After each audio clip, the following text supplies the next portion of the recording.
A very warm welcome to my channel, and in today's video I share with you one of my most favorite chocolate banana bread recipe or cake recipe. I would say it's super soft, moist and delicious. And would you believe when I tell you no milk was added to this recipe? Yes, but the outcome was amazing that they finished within a blink.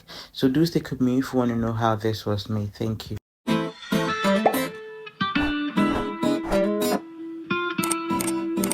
In a bowl, I'll start by sifting 2 cups of flour, and I use cake flour for this recipe. You can as well use plain flour, and that's okay. And it's always advisable to sift your flour to avoid lumps. So when I'm done, I'll just add a teaspoon of baking soda. And while filming, I realized I couldn't find that specific spoon. Yeah, so I had to use two to get the right measurement. After which I added half a teaspoon of baking powder and then some cinnamon powder as well. So I'll just mix and then set aside.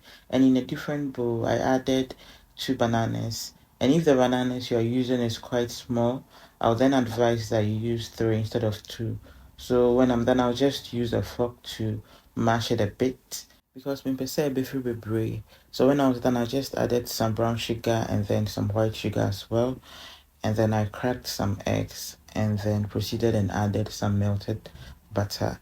If you're still watching me, thank you so much. Please do not forget to like, share and then subscribe to others. I truly appreciate it.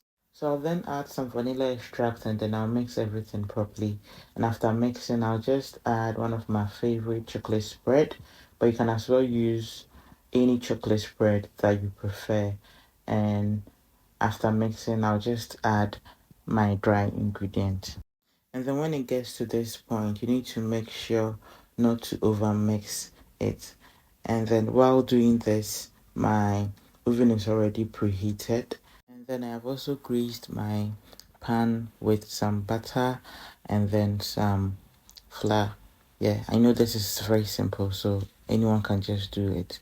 When I'm done, I'll just add the cake batter and then I'll scoop everything out of the bowl as well and then level it. And when I'm done, I'll just add some white and dark chocolate as an enumbe. You can actually omit this and that's okay. And like I said earlier, my oven was already preheated, so I bake this at 170 degrees for just 35 to 40 minutes or until a skewer comes out clean. So you just need to steady your oven and then you're good to go. So I actually made two with the intention of keeping it for the week, and then trust me, it finished within a day. Please try this recipe and then leave a feedback on Instagram or on TikTok. I'll be very pleased. Thank you, and then I'll see you in my next video. Bye.